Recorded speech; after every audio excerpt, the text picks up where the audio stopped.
$14.99.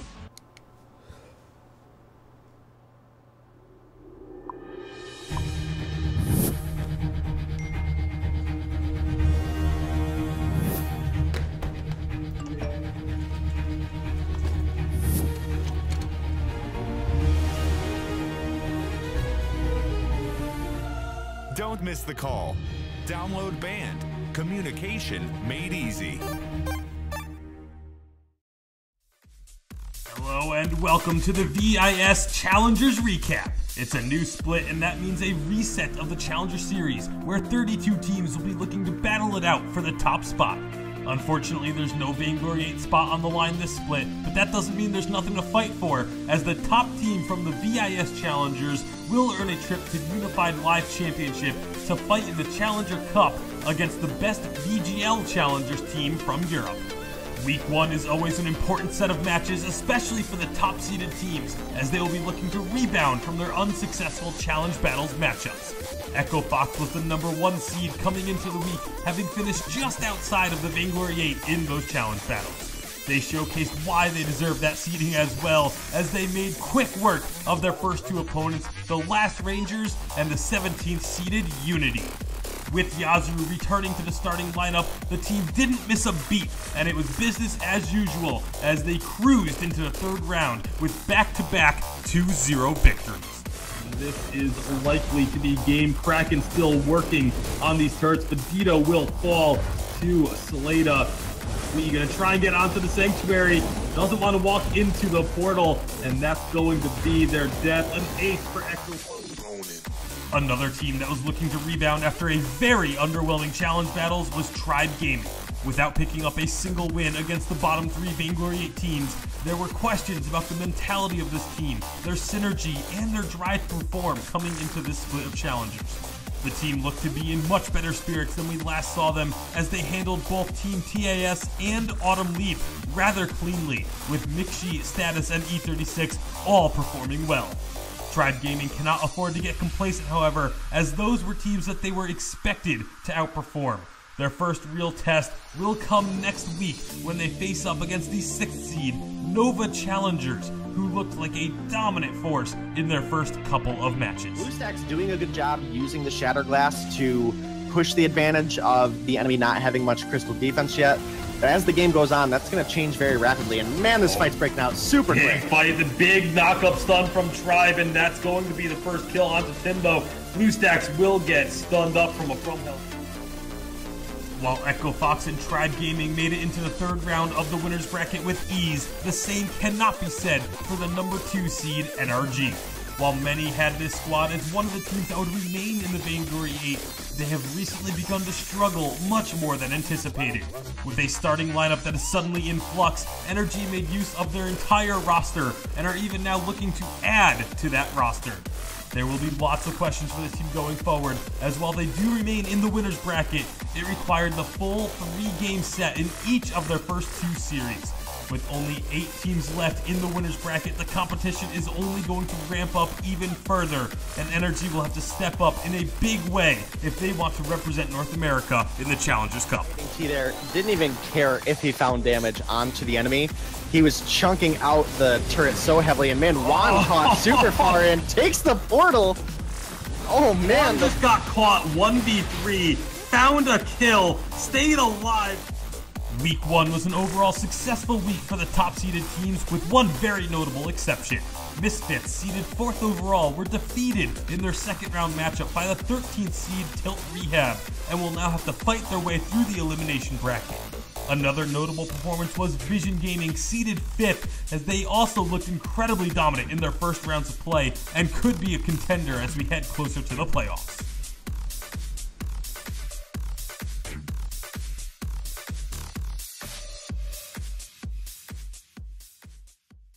Well, welcome, ladies and gentlemen, to the Vainglory8 powered by VIS. I'm your host, Dragonborn. Joining me today, it's the nominee, and we are into split #2 day. What a crazy summer season it's been so far. What a crazy summer season indeed. And let me tell you, over in EU, we did have 2 teams make it from the Challenger Series up into the Vainglory8. One of those most notably being being Leon's team, and they are looking incredibly strong. We're not going to get to spectate them today, but we will hope to see Calamity Reborn here in the near future. Today, we obviously have Dynasty Gaming and Rising Lotus again, who has gone now Rising Lotus Supremacy and back to Rising Lotus. So going to be interesting to see how they play today. It does look like we have an HF guy coming in on the team for Hell's Devil. Yeah, I mean, this is Rising Lotus roster's been pretty consistent. They've been able to perform well. They've put up a lot of points. They did not get knocked into the challenge battles. So, but they're going up against a pretty strong team this week. A lot's going to have to be kind of proven for themselves. They actually got a point off of Dynasty Gaming. I'd be impressed because Dynasty Gaming, guys, is one of the best teams. Formerly Team Secret, organization split. Dynasty Gaming kind of rose from that by taking the multiple teams, including the Vainglory team, and that's kind of how this formed and how this occurred. But game number 1 here, this is the off-stream match, guys, if in case you are wondering what you're watching. This is Vainglory8, officially, off-stream match, and Idris coming out. Now, this is really interesting because we've seen Denominate. Ardent is so preferenced in EU over almost any other support, but really, they love to get it on B-side with the Idris. Here, there's going to be no Ardent with the Idris. What if you're Rising Lotus, you've got a Lyra open, but it's likely Lyra's going to get banned. Lyra is likely going to get banned, and we could see the Catherine picked up here functions really well with the Idris, able to lock down that backline and really give Idris that free roam into, finding damage. And the Baron is still on the table, which we very likely could still see come out, even though the Idris is on the table. Idris does handle pretty well into Baron, but you have to play Idris well to do so. Baron can easily take over an Idris going into the late game, so definitely going to be a tough pick here for the side of Rising Lotus. Again, the Catherine would be nice, but they do go with the Lance, and this is another hero that we see EU play a lot. This opens up a couple different options for the side of Dynasty right now. I mean, yeah, we do see the Lance frequently here on EU, and you see it less and less in NA because it is one that teams have just started to figure out how to play around those impales. And when you miss an impale, you open yourself up for a lot of damage. The Catherine, I like either or here. I think the best supports were taken off, and we really just stopped seeing Adagio as a healer into the fold for the most part. Although I think it would have functioned well with an Idris, and I'm actually surprised we don't see Adagio paired with the Idris, just because Idris, that heal and that extra attack bonus on weapon Idris is very, very effective. Baron does eventually come out, and of course with an Arden and a Baron, right now I am favoring Dynasty's late game play. I mean, they do have to contend with that Idris, but without a healer on the side of Rising Lotus or the Arden, Idris might be a little bit more vulnerable. Definitely might, and on the side of Rising Lotus particularly now, they do have 2 carries on the side of Dynasty that Idris does just generally handle well in. Yes, the Baptiste can ordain the Idris and limit his movement, but Baptiste typically is going to build very low defense, as we see with a lot of the Crystal Jungle carries. So that's going to allow Idris to really get a lot of damage down early, as well as having the Lance, who will be able to lock Baptiste up, because a lot of heroes, as the game goes on, they have movement abilities that are up more frequently that really help them deal with Lance. Baptiste doesn't have that, so it is a Scarf coming out. I was leaning a little bit towards like a Crystal Kestrel here, but the Scarf definitely does make sense as well into the Baptiste. Any hero really that can just outpoke Baptiste, outrange him, definitely can take an advantage, and especially with the goop that Scarf will be able to offer, that's going to help keep Baptiste in a position where Lance and Idris can really take off. Yeah, I mean, that's that we see Scarf a lot in EU, and they do actually play it really well. In fact, they even play it well in the early game because they just really focus on landing those Spitfires, and honestly, maybe just a little bit of out of practice by a lot of these teams struggled with it. I'd be surprised if Dynasty runs into a problem here, but one of the challenges is as Baron scales, so will Scarf. So what I do like about Rising Lotus's draft is it doesn't force them to play a particular style of game compared to Dynasty Gaming. So that definitely could be a huge factor here, and I think really just this is going to be on Rising Lotus to play flawless. They have to play perfectly. The Lance cannot make too many mistakes. You can't miss impales. All of that will result in unneeded damage being taken on the side of Rising Lotus, and could result in a pretty tough situation. Baron he's very good at making you pay for your mistakes by landing a few shots that it could be, the difference between winning and losing a fight if you're just not positioned correctly. So that's Lance's positioning definitely going to be a big factor here. We are just waiting a few seconds, guys, to get into the game, and once we get into it, we should be able to, of course, break down the action here. Again, you guys are watching the Vainglory8 powered by VIS. Make sure you guys also tune in and follow the station for the Challenger Series. We're in week number 2 coming up this Tuesday and Wednesday. You're not going to miss the Challengers that stream here every single week. But, on the weekend, we do the Vainglory8, which is pretty awesome. Day and I kind of tag team this, and it's a lot of fun. All right. Well, still waiting for this match to start. So, Dave, we were talking a little bit about challenge battles. Neither of these teams were low enough to fall into that, right? But Rising Lotus kind of is on that. It's on that edge. I mean, they've got a decent amount of points. They've got 11 points, but you've got 2 strong teams now that have come in that are looking to challenge Rising Lotus for not just, for that Vainglory8 Live Championship spot as well. Definitely, and I'm kind of excited to see PT Lamb here on this Baron today. Again, we did talk about how Rising Lotus did pick up the Idris and maybe an attempt to try to force the Baron pick into almost like a self-ban scenario, just because the Idris does handle so well in the early and mid-game into Baron. But PT Lamb and Dynasty in general feeling confident getting this pick. The Arden in particularly should help him really gain some survivability. There's no healer that's been allowed to get through for the side of Rising Lotus either. So as long as PT Lamb can make it to the late game and Mowgli helps him position himself in the fight, might not have to use the jump jets as defensively if we have the Vanguard available. So definitely something that PT Lamb can overcome here if if they make it late enough in the game. Absolutely. We'll have to see right away. Very aggressive play. HF guy going really deep. Takes a few shots. Probably not needed, but he's going for the camps in the back. He's not going to get him, as we do see Baptiste and Baron do a nice double carry back rotation. We see this a lot, actually, Domine. A great way to try to clear fast and share some of that ambient gold. Yeah, and it's almost, to me, not so much about the ambient gold as the rotations from captains right now is just in general to try to steal that farm away. We don't, unfortunately, see HF guy get any of that farm, and now he's in a little bit of a dangerous position. But again, it's with the captains rotating so heavily, it's safe for both carries to go. And Rikomez is actually going to drop to Agony on the Scarf, and this is one of his better picks. So. Yeah, and what a well-played Spitfire and Goop there. Nice engagement. HF guy, I got to give a lot of credit for surviving all that early damage, and they're going to actually get a double here. Agony, these Scarf players, I'm telling you, Denominate, they have been just absolutely phenomenal here in this summer season. Early game, able to really pay for any aggression, and they're actually really good defensively as well.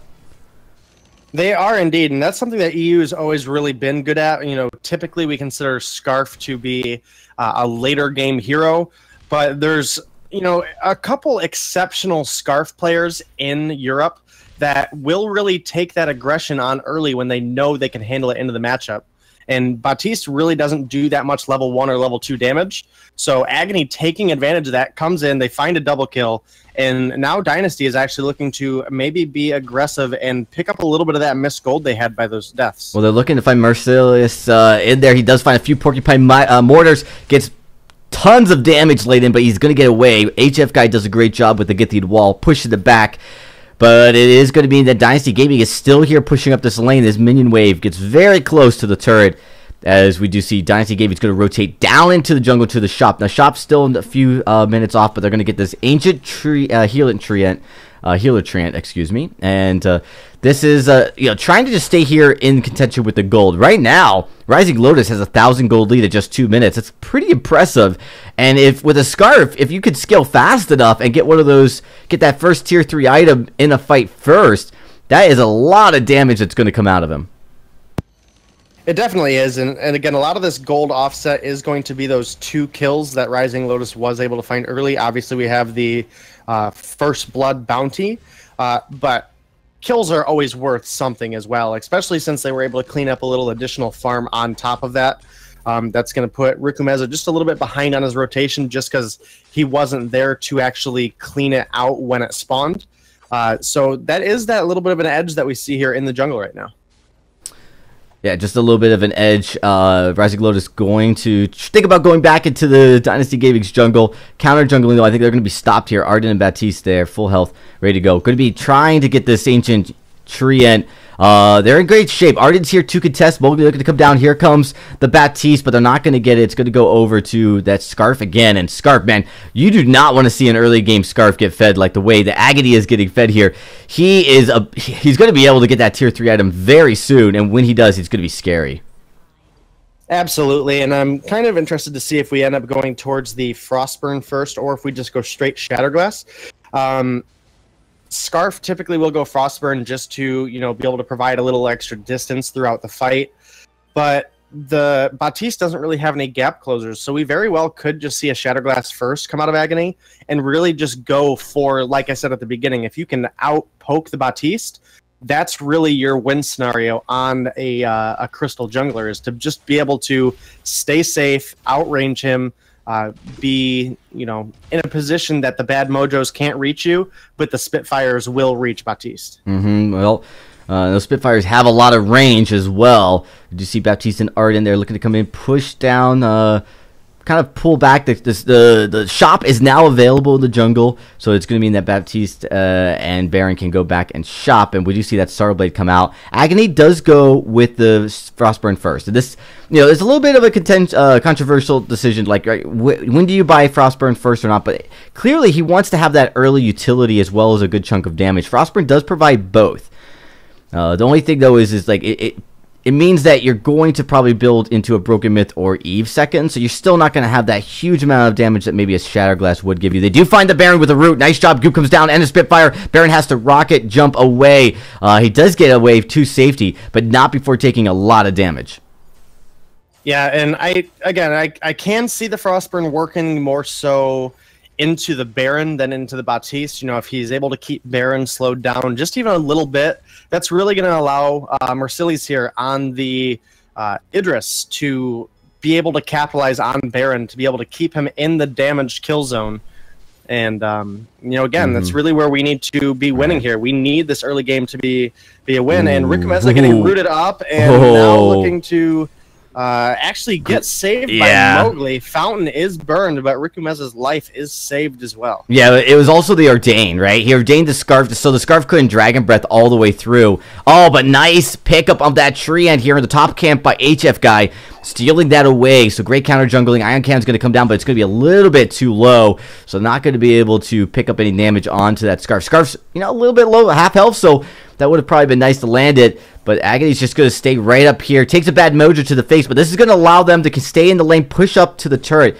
They're looking to try to get some damage onto it. Going to have to back away, as good rotation by Baptiste here to come up, support his team, make sure that they don't take any more damage on their turret than needed. And ultimately, forces a rotation to the back jungle by the Scarf. Good job, I think, by Dynasty, just kind of keeping things in check, right? They're not really allowing Rising Lotus to push anymore. The jungling, counter jungling, I should say, is really not happening as effectively as it was in the early few minutes. And that's important. I mean, I think Baron, if he can get to that second or third tier 3, I think he will outpower the Scarf overall. He definitely has the potential to, especially since we'll very likely see the 4 offensive items come out onto Baron. Rising Lotus does come down and look to get the steal, and it does go over to Agony on the on that Treant there. So that's going to be even more gold now going into the Scarf's pocket, sitting up 43 CS to just 33 on this Baptiste. Yeah, and this is actually pretty impressive. Rising Lotus is able to keep this 1,000 gold lead. Actually, it's a little bit over 1,000 now. But what's impressive more so, I think, is Dynasty Gaming has just made very smart plays to not allow that to expand. Unfortunately, a few counter jungling here and there has been successful. Baron's going to have to rocket jump out of that, as he did take a few shots. Took that goop as well. Very dangerous. If you get a Spitfire and then the goop lands right on you, you just got to get out of the fight right away, because that's a lot of damage that stacks up quickly. We do see Agony has a decent amount of crystal damage as well here. Missed Impale. We see a Gauntlet come out, traps all of the Rising Lotus in. Nice Fear pushes Agony through. Agony's going to take a lot of damage. He's going to come through. There's the Iron Cannon that lands as well. But this is dangerous. Agony's going to have to get out because he used the Dragon Breath, but he's going to be very low. One more shot from the Baron might do the trick, so he does get to the back line behind his turret as HF Guy looking to be a formidable front line here against Dynasty Gaming. Dynasty Gaming just turned this around. Now they're looking to put damage onto Rising Lotus's turret. They are looking to find Agony first. Yeah. It is going to be a kill, but man, look at the damage HF Guy does to Baptiste there. HF Guy now in a dangerous position, but is going to pop that reflex block. Very nice reflex block. Very nice. Yeah, you saw Baptiste was extremely low. Almost went down. Oh, there's another good Impale. HF Guy doing unbelievable work. Wow, what an impressive support player there. Unfortunately, they don't get any more than that one kill, and they took a lot of damage to their turret. But yeah, you saw that day. That was really well played by Dynasty Gaming, but definitely HF Guy saving them and saving that turret. Yeah, as well as, a good time reflex block was able to keep him safe from the double attack coming out of Baron with the jump jets. They do find Rising Lotus finds a decent amount of damage on the turret. It's down to a little under a quarter of its health. But now Dynasty Gaming is all up in the lane and has a little bit of potential here. But Agony is going to rotate out. Yeah, Dynasty's Gaming's got some great vision, and they've been able to actually spot out Rising Lotus's rotations every single time. I don't know if Rising Lotus is aware that they probably need to check their vision, because Dynasty Gaming's been able to time their push to the turret very effectively because of that. Now with the lane, it's even. Rising Lotus and Dynasty Gaming, all three players from each team up in the lane. Each team kind of, I think, looking for one player to make a mistake, but you can see look how conservative and cautious they are being. Not wanting to overextend, as you definitely get completely obliterated with that. It's really interesting to see. I kind of don't see this all too often. Maybe this is quite normal days. You can elaborate, but PT Lamb goes Sorrowblade first and then goes second item Tension Bow. Now, usually we see Tension Bow first item, so what's the significance of having that second item on Tension Bow? Oh wait, we do see, oh my goodness, Idris has to use the ultimate to get out, does get into a decent spot, but does not avoid the gauntlet, and takes a lot of damage. But yeah, let's talk a little bit about how the order of builds coming out from this Baron. Let's hang on a second here and see if Agony's able to find anything. PT Lamb is a little bit low. He's going to jump in. A lot of damage does go down onto Agony. And HF Guy is just absolutely tearing up this game on this Lance. When you 3-man Impale and then get the ball all into turret range, that is impressive. This guy is playing. He's definitely keeping his team together as they may, do get caught out with a few mistakes here and there. Yeah, and as far as going back to the Baron build, as you mentioned, I think it actually on Baron is typically the Sorrowblade first, because when you do use the jump jets, you do get 2 Sorrowblade attacks versus you'll only get the 1 proc from the Tension Bow. So there's actually more damage going Sorrowblade first, and then going into the Tension Bow second is almost certainly just for that additional pierce that it now has. It really discourages the enemy from building armor because of the amount of pierce that it has.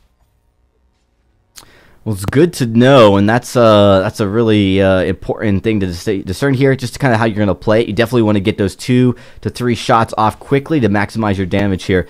We see right now all 3 members from each team up in the lane again. Rising Lotus last time did get cut out a little bit hard here, so they do need to be careful. And PT Lamb on this Baron has been performing really well. He's been able to get a lot of damage. And look at him; he's already got 3 offensive items. For some reason, Agony, who's been farming really well, is actually only with 2 offensive items. And they still have a gold lead, but Agony, doesn't have that 3rd item just yet.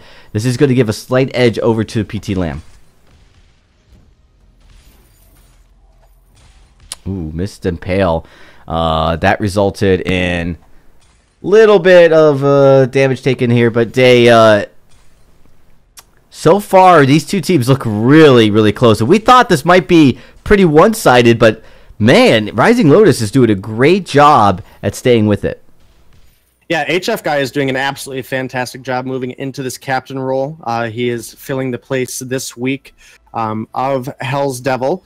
Agony, as you said, is only at 2 items, but you're comparing a jungler and a laner right now, so the Baron's always going to have the edge. We do have 3 items complete on the side of Mercilli's here for Rising Lotus. It is just one of them is a defensive item, looking to reduce some of the burst damage that Rikumeza on this Baptiste is going to be able to put out. We do have a huge fight breaking out in the lane. Baron tried to got that turret down. He does not get it, though. And there we are going to see that Death Mowgli goes down. So a kind of a risk-reward here by Dynasty Gaming doesn't pan out, as they are now forced to go back. And with with their support down specifically, Rising Lotus is going to be looking here to push in. They do find the Baron, try to put some damage on. He has to rocket away, does get to safety. Teleport coming in. This means that Rising Lotus should have an open turret to take. It definitely should. This turret is incredibly low. Scarf and Idris particularly both very good at taking the turret. And now that's going to be Rising Lotus actually moving down, looking to clean up a little bit of additional farm. Agony is sitting almost 20 CS above Rikumeza right now. Yeah, unbelievable how well Rising Lotus has played this first game. They are in great shape to actually take it. We'll have to see. Dynasty Gaming not out of it yet. They got that turret really low, so one good team fight, they'll easily get a turret and maybe even a gold mine to boot. Although that gold mine, it's really ripe, and in about 40 seconds, it's going to be no more. No team really able to contest and take that objective here in this game. No, specifically with the comps that are available, you really need to find at least 2 kills, and that's not really what we've seen. We've seen back and forth teams getting 1 kill, but never really enough to take an advantage. And now Dynasty Gaming are all up in the lane, but they don't have any minions to push this turret in. So that's going to give Agony time to rotate up here on this Scarf and try to get some damage done. Yeah, he just bought an Eva Harvest, so this is a huge power spike and sustainability for him. And Idris has got the 3 offensive items as well. Baron does have 4, goes to the Tornado Trigger as the 4th item. We see that actually quite a bit with Barons, just to get that extra attack speed there during those close engagements. But Impale going in because he spotted out a rotation by Dynasty Gaming in their jungle. Does not land it though, as they are able to get away. So still pretty even. Gold Miner has been replaced, ladies and gentlemen. No gold mine taken by either team. Pretty unusual. We do typically see at least 1 take, but this time around, that's how even these 2 teams have been. Yeah, and we've seen less than a kill every 2 minutes though so far this game. So that really goes to show that both teams have really only given up to 1 life at a time, and that's when the gold mine is really the most dangerous to take, with the exception of the entire enemy team being alive. But if it's just Mowgli alive, yeah, you go for the gold mine. You should have the damage to prevent a steal. But they haven't had that scenario. They haven't been able to find both Rikumeza and PT Lamb. It's every fight, it's been one of them or Mowgli, and a good root coming through on HF guy. Rikumeza taking a lot of damage, and there goes in Mercilli's to find the kill, but he is going to drop down to PT Lamb now, and Agony is forced a little bit back. Does not find the Spitfire onto Mowgli, and PT Lamb actually does not come in for the turret there. And Agony is going to get a bit of damage down there on Mowgli, actually.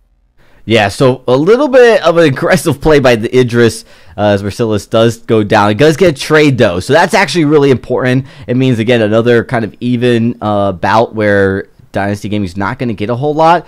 But Agony on this Scarf has been incredible. His ability to land these Spitfires and Goops so precisely has been really, really impressive, right? Oh, HF guy is going to go down. He drops. Goop comes out, but look at that.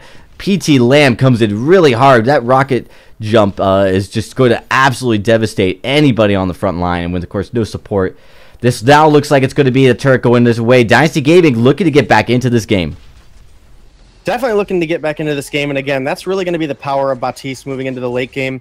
Agony does get hit by the Fearsome Shade and is now in a very dangerous position, as all of Dynasty is now rotating behind them. He does get a good Spitfire down onto PT Lamb, but here Rikumeza is with the Ordain, follows up with a Fearsome Shade, and that's going to be a dead dragon. And Mercilli is actually coming back in, trying to find some damage here. This is very risky. Oh, he's going to take a few shots. He's going to drop. Yeah, I think he was hoping to get in there before Scarf dropped, but unfortunately, Agony didn't survive long enough.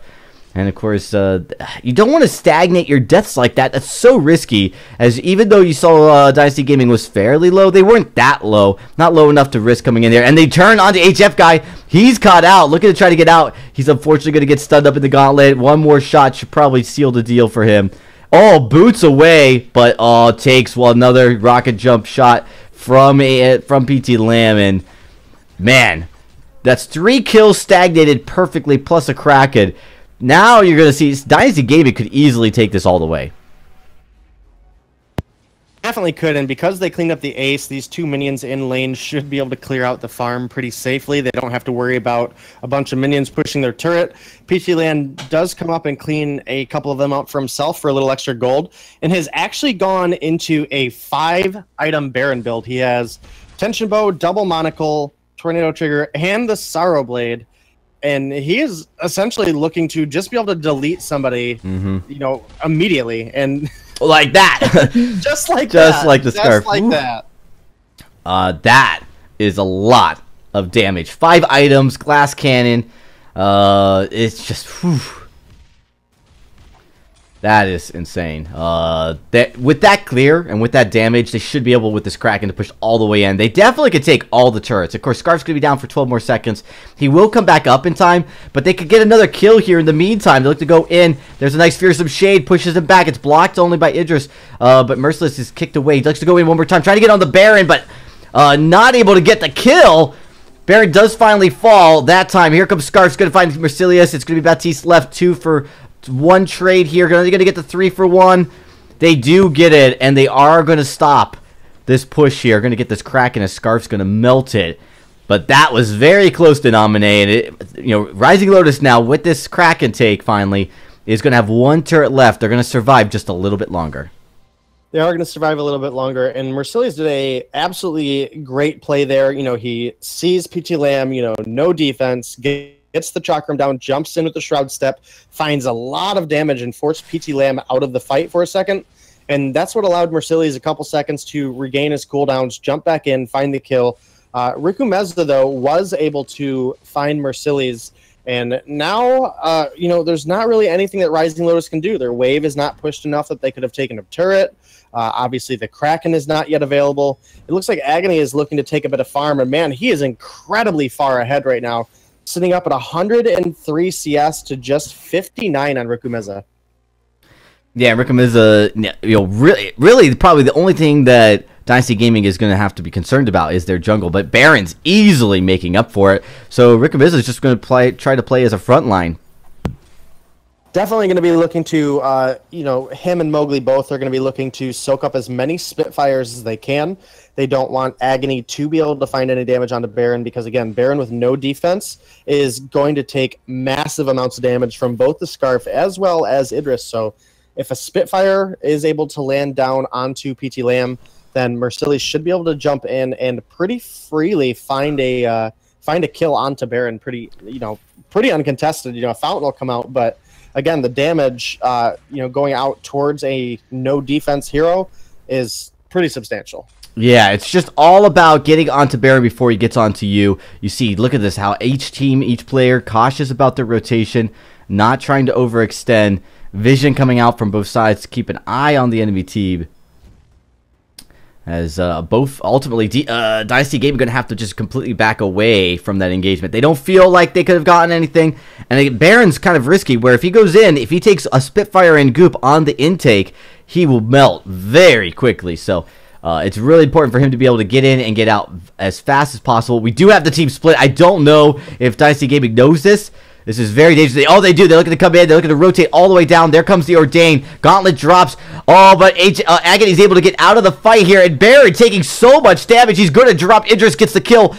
And now it's Agony looking to come in here. He's going to find, if he can find one more Spitfire on the Ardent. There he goes. Double kill by the Scarf. Or sorry, by the Idris. As HF guy now going to try to hold down the Baptiste for just a few seconds. As here comes Merciless and Agony. They are going to get the kill. They're going to get the ace. Huge ace coming in for Rising Lotus. Yeah, especially with the Kraken being available again, and these death timers way too long for the side of Dynasty to do anything about it. Agony on the Scarf particularly going to be able to take Kraken incredibly quickly. He might want to switch off the aggro to HF guy here because Kraken does do a lot of damage, especially with how far ahead they are in the gold right now. You know, we're sitting at 46,000 gold, and the Kraken's health and damage actually scaled based on how much gold your team has. So a good turret taken by Mercilles, and that is going to be Kraken going on over to Rising Lotus. And just like that, Rising Lotus just playing on the back foot and now has the Kraken marching down the lane and could potentially find the win here. Yeah, they could. They're in the similar boat that Dynasty Gaming was in the last push, right? Don't die, and you should be able to push in, take a lot of turrets. Question is, can they finish the game? Dynasty Gaming wasn't able to. And when you don't finish the game, you just reset everything and allow the enemy team to get back in stronger than ever. You get a big chunk of gold when you take down that Kraken. So something that a lot of teams always are very mindful of if they can't finish, to try to end as fast as they can. All right, this last lane turret, very low. You see Mowgli thinking about going in. There's an Ordain. Here comes the Gauntlet. Beautiful Gauntlet. 3-man stun. The double Gauntlet with the Echoes is going to land in. There goes the Scarf. And oh, my goodness, Mowgli making huge plays here for his team. HF guy now trying to lead them the other way just to stall out this game as the Idris is going to be able to back away. But again, Kraken push not successful enough to end the game for either team. Yeah, and it looks like Dynasty there is thinking about maybe just pushing. This Kraken is still pretty available in the base, and Mercilles is alive. So you know, the fountain is available for Mowgli, but this turret's very low. These death timers are getting lower and lower. So when this turret drops, Agony and HF guy are going to be up in a matter of seconds. If Mercilles can find the damage here, if he can find some good chakrams, then they very well may be able to save this game. It's looking pretty grim right now, but they might be able to. Well, they're going to go in. I don't know. It's low. There's Dragon Breath, but look at the damage coming out. Ion Can's going to finish the deal. Dynasty Gaming base races and is successful. That was a very wild finish because that was a big risk. Huge risk. They timed it perfectly, though. Able to get the kills. Able to get that damage on. I mean, when you're a 5-item Baron, I suppose you just need to survive long enough to take those objectives. And, wow, just like that, Dynasty Gaming comes back and wins it. And you know, from the beginning, we really expected this to be Dynasty Gaming's win, but you know, it was significantly closer than we thought it was going to be. PT Lamb with this super aggressive 5-item Baron build was just doing so much damage. The double Gauntlet came out of Mowgli, stunned up Agony, and 1-2, boom, Yeah. Scarf was blown up, and that was the game essentially right there, going over to the side of the Dynasty. I mean, yeah, we were like watching this saying, oh my goodness, Rising Lotus is going to win. They're going to win this game, and Dynasty said not today. Wow.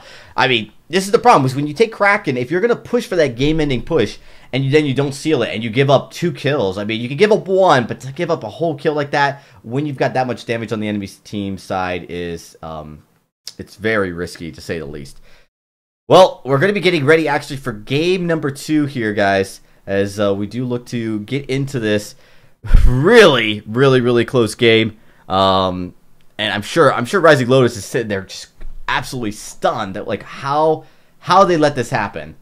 It's mind-boggling, I think, to all of us as well. So we're gonna check to see if they're ready for draft for game number 2 real quick. Yeah, we should be getting ready to get in draft here pretty quick. And again, you know, PT Lamb is just such a great laner.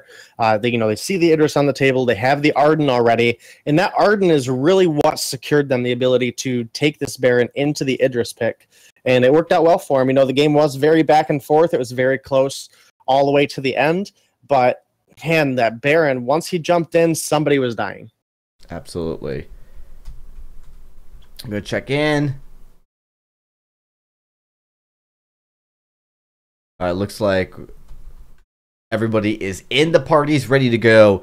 So we're not going to wait anymore through any delays. Let's get this draft started. Both teams, they are anxious to get back into this, and hopefully for Rising Lotus, possibly pull out a win. But what an incredible turn of events for Dynasty to get that win when everything looked so bleak. Yeah, definitely, you know, Rising Lotus had a great performance. You know, they shouldn't, you know, obviously they're going to be a little upset that they weren't able to close out the game there. But again, Dynasty is one of those top teams in Europe.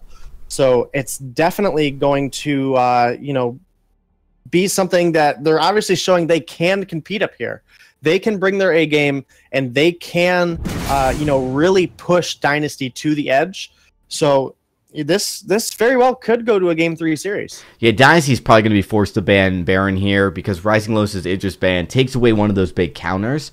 And this is going to really open it up. I'd have to say, oh, they go with the Grace. Wow. All right, if you're Rising Lotus, you take Baron here, right? There's no way you don't take Baron. Well, you can take Baron here. Lyra is still on the table, though. Lyra's on the table, Glaive's on the table, and actually it is going to be the Arden first pick. So, you know, definitely interesting here by Rising Lotus. Again, we do talk about how Europe really prioritizes his Arden, and Arden is very good into many, you know, he works well with many compositions.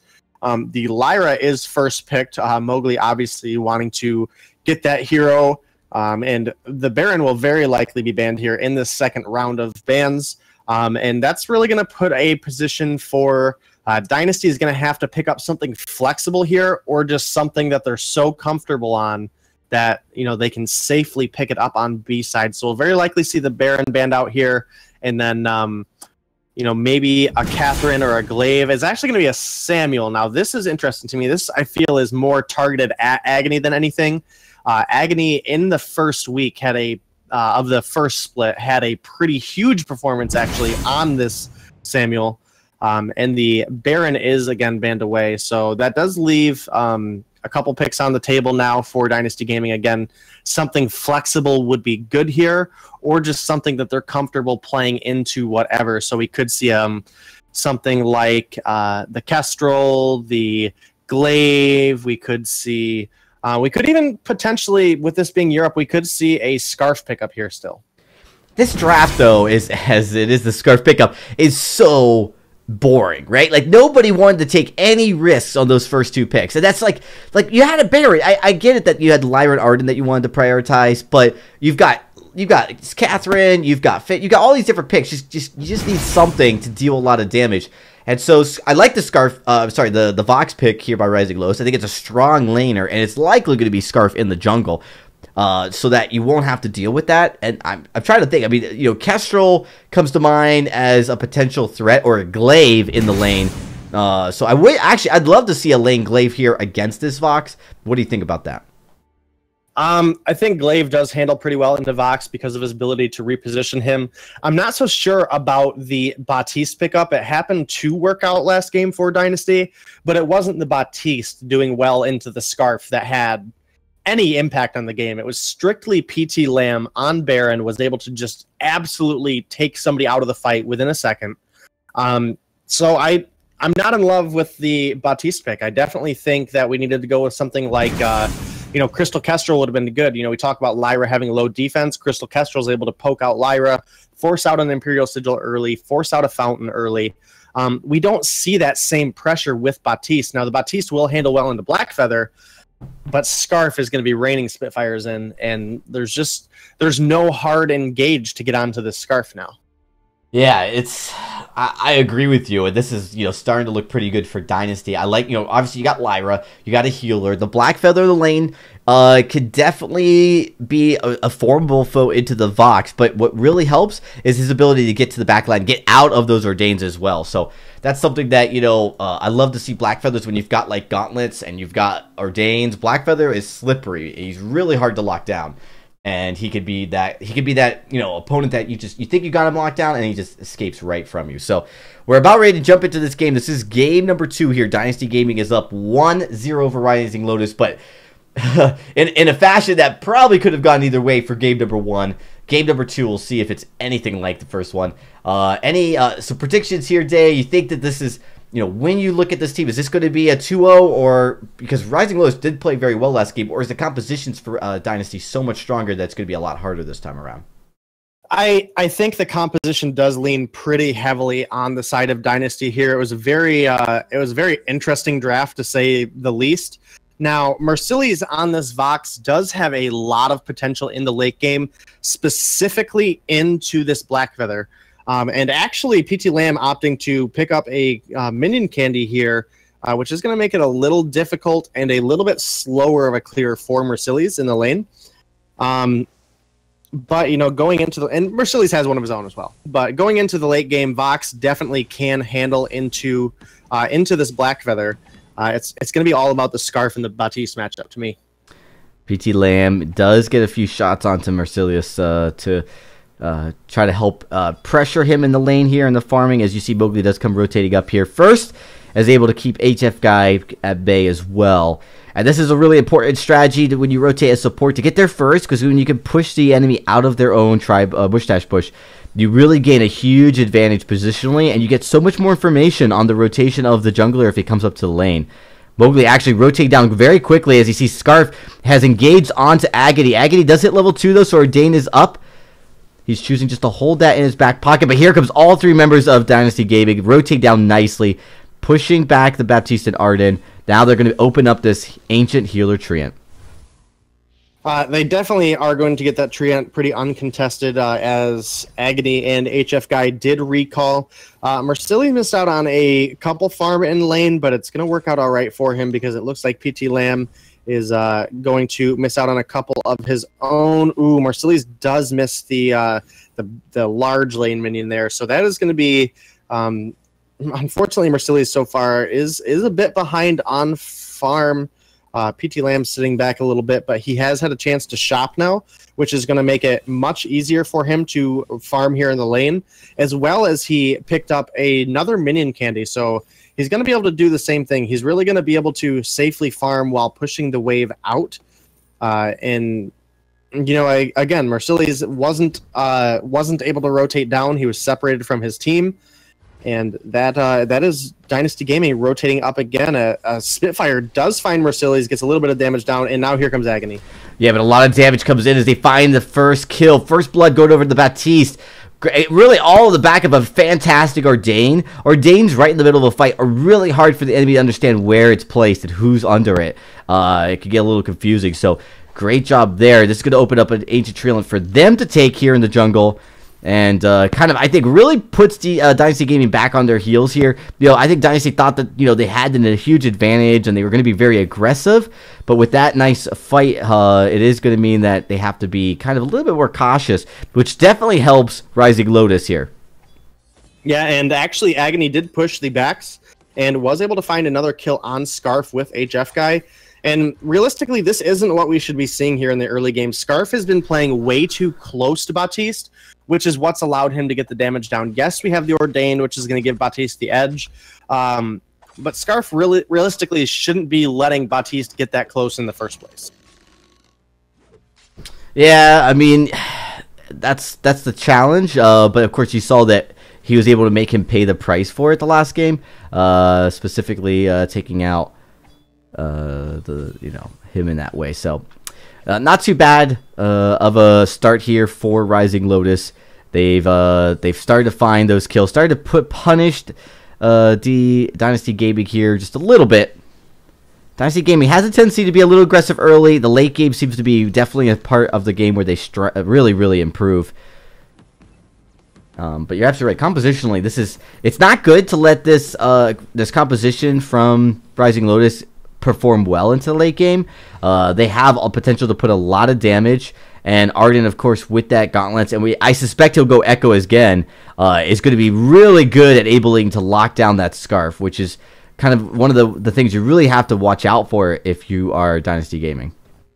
Yeah, I mean, the lockdown is obviously going to be good onto Scarf, but it's really not the same when you don't have that 5-item Baron to back it up. That's really what allowed Dynasty Gaming to come back in that last game, find some fights, was locking down Rikumeza where Baron was then able to jump in and literally take the entire health pool away. Just the Baron, hit, the Scarf that had, 1,500 health for 1,400 of that damage. And that's really what Dynasty Gaming was able to get out of it. And, the Vox, yes, has some potential, but Vox is more ramping up in a fight.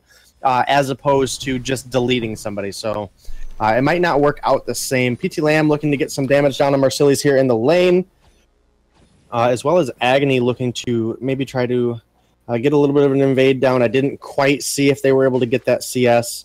Rukumeza is about to hit level 6, but so is Agony. So we both the junglers now have their ultimate available to them, as well as Marcili's and PT Lamb are approaching level 6 as well.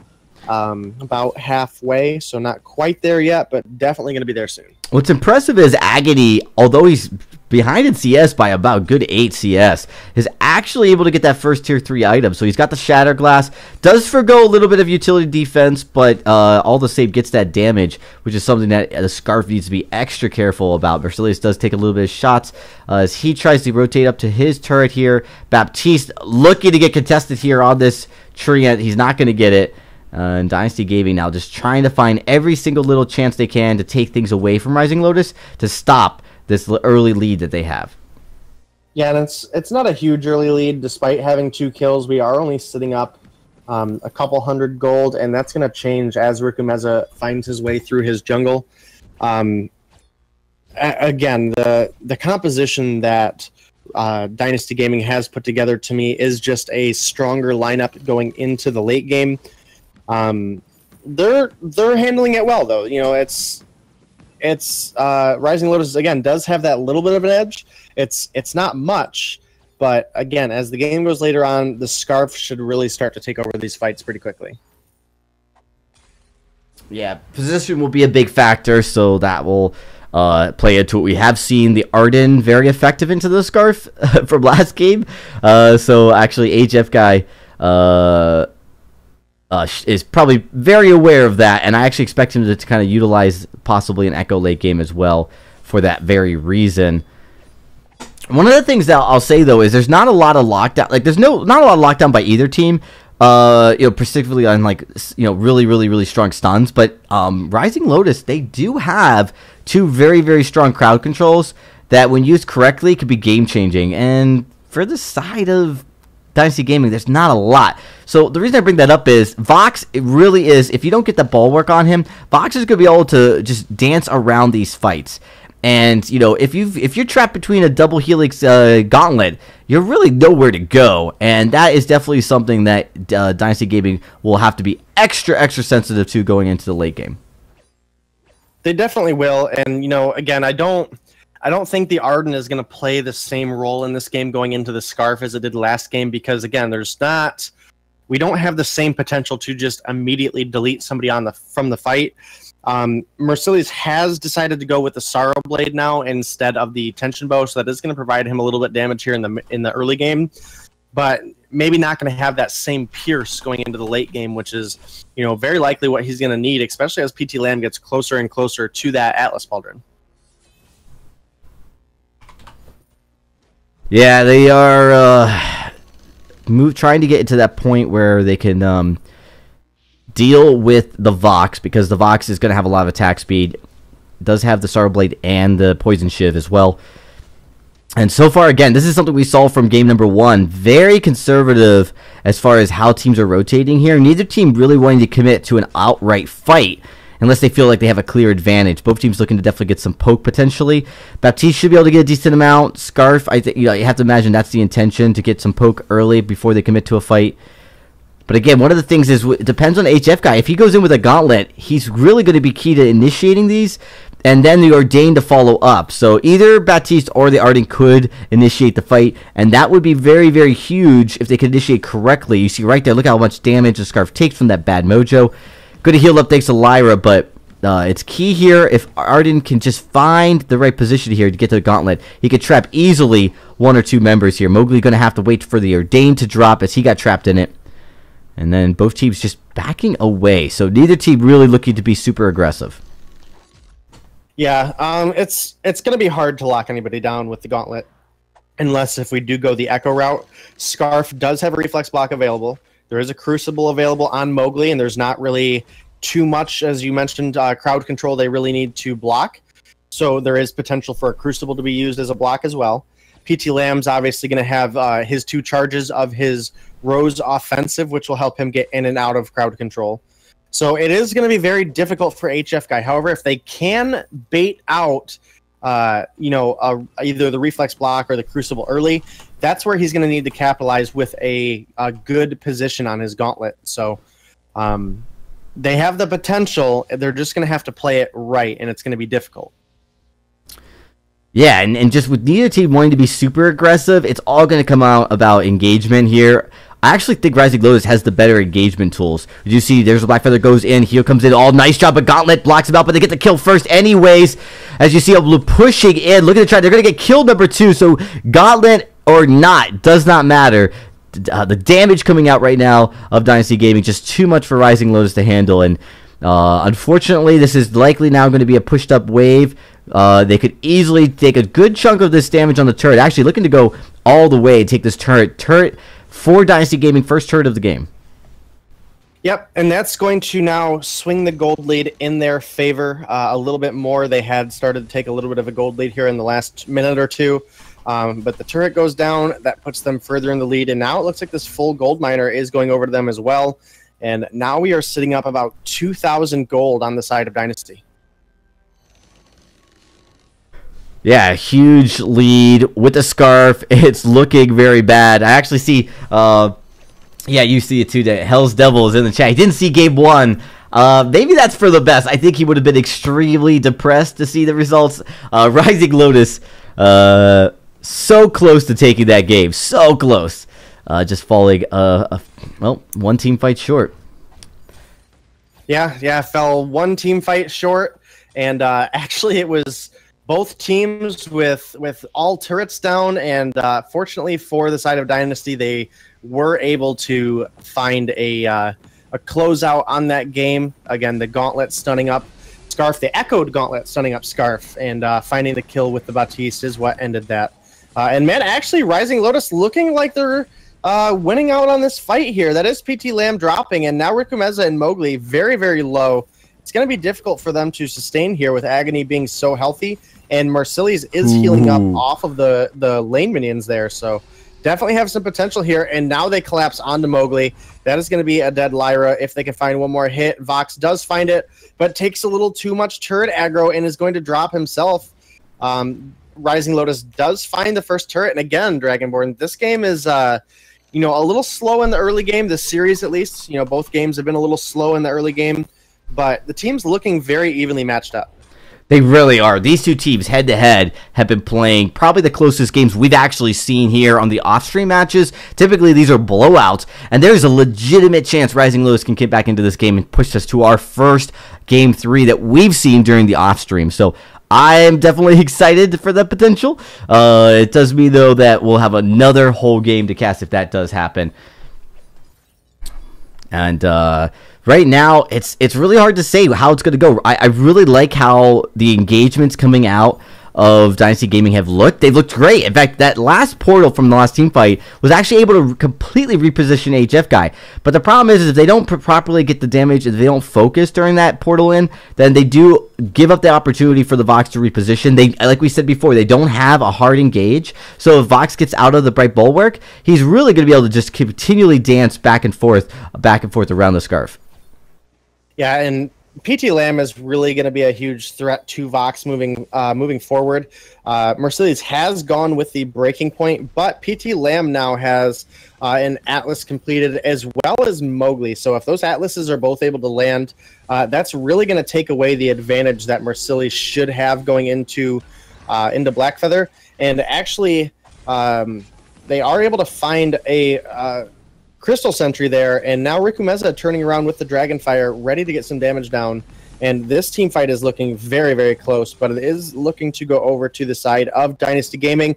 There's the triple kill. Scarf finding a lot of damage with that Dragonfire. It is an ace, and now they're looking to push the turret as well as take the gold mine, which was nearly full as well. So the gold lead only sitting about 2,000 right now, but as this turret goes down, that's going to extend to over 3,000 very, very quickly. Yeah, and this is actually where I think having an Echo on the Arden would be so important here. And we saw in game 1 against the Scarf be very effective, and I think it'd be even more effective. Is because you could basically lock the Scarf in the gauntlet and then drop another gauntlet to prevent the Dragon Breath from being able to move forward. And so, if I'm the side of Rising Lotus, I saw how effective Echo Arden was. I saw that in game number 1 against us.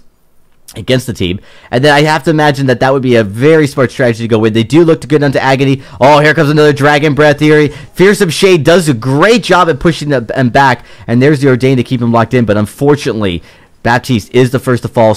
Now it's the Vox who's going to be dropping. It's just Arden left, and Dynasty Gaming looking very strong in this second game as they look to pick up this ace. And unfortunately for Rising Lotus, just not the same performance they had from game 1. Really struggling to deal with the Scarf. They are indeed struggling with the Scarf, as well as PT Lamb is sitting almost at full build, and this Kraken is being taken very quickly. The Ace Wave is pushing into the turret. It shouldn't be enough to kill it, but it is going to be enough to keep the side of Rising Lotus distracted, as Dynasty does uncontested take this Kraken and is now going to look to potentially finish the game. Scarf fights really well, especially with Kraken on his side.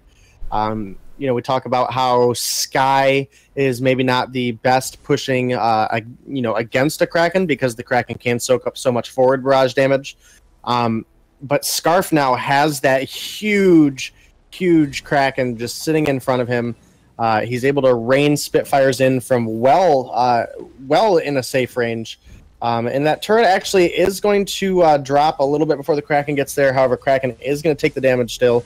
And here comes the Dragonfire out of Rikumeza, and that is a very healthy Kraken now going into the base turrets.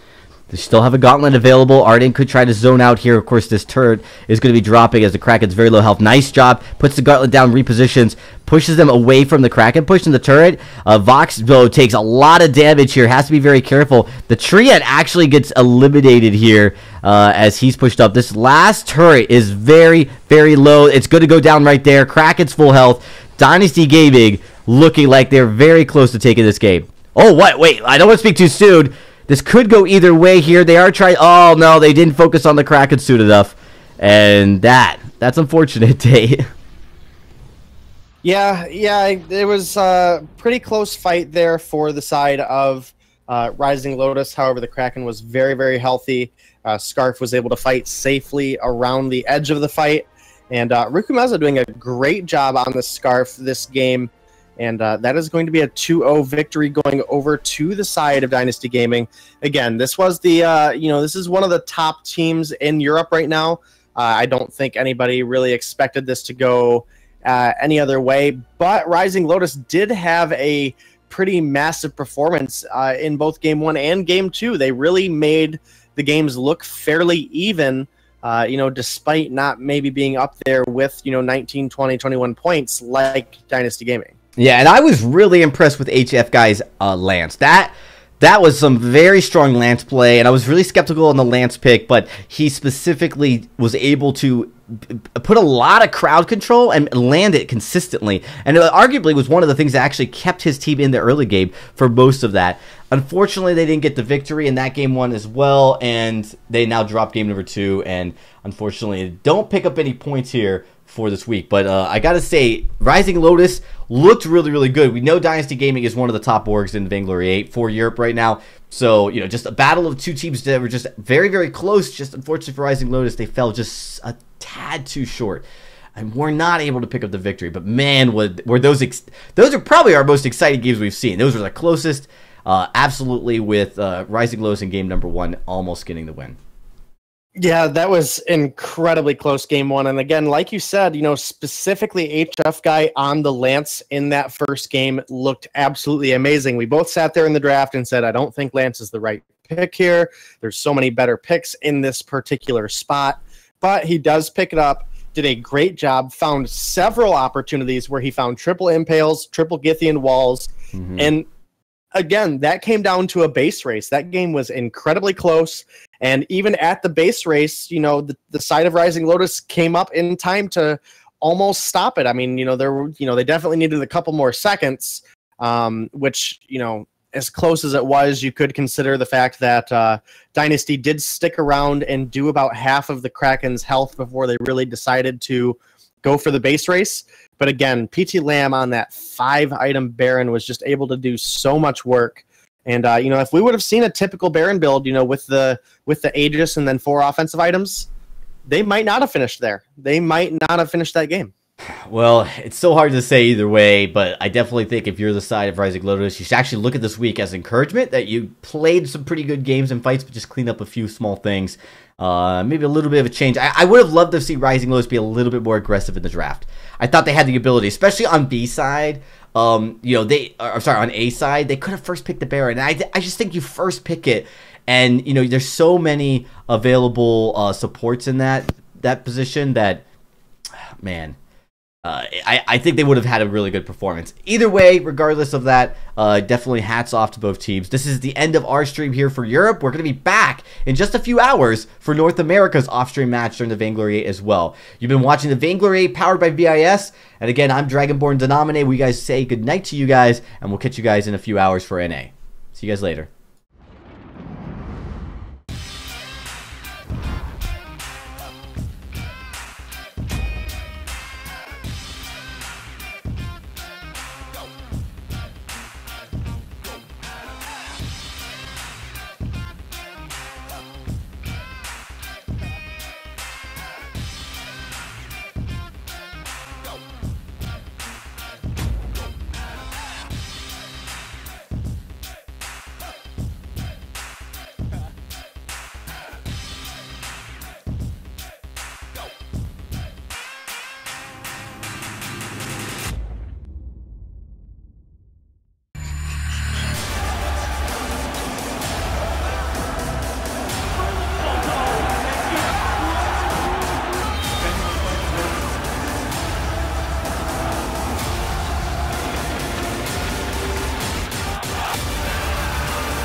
$14.99.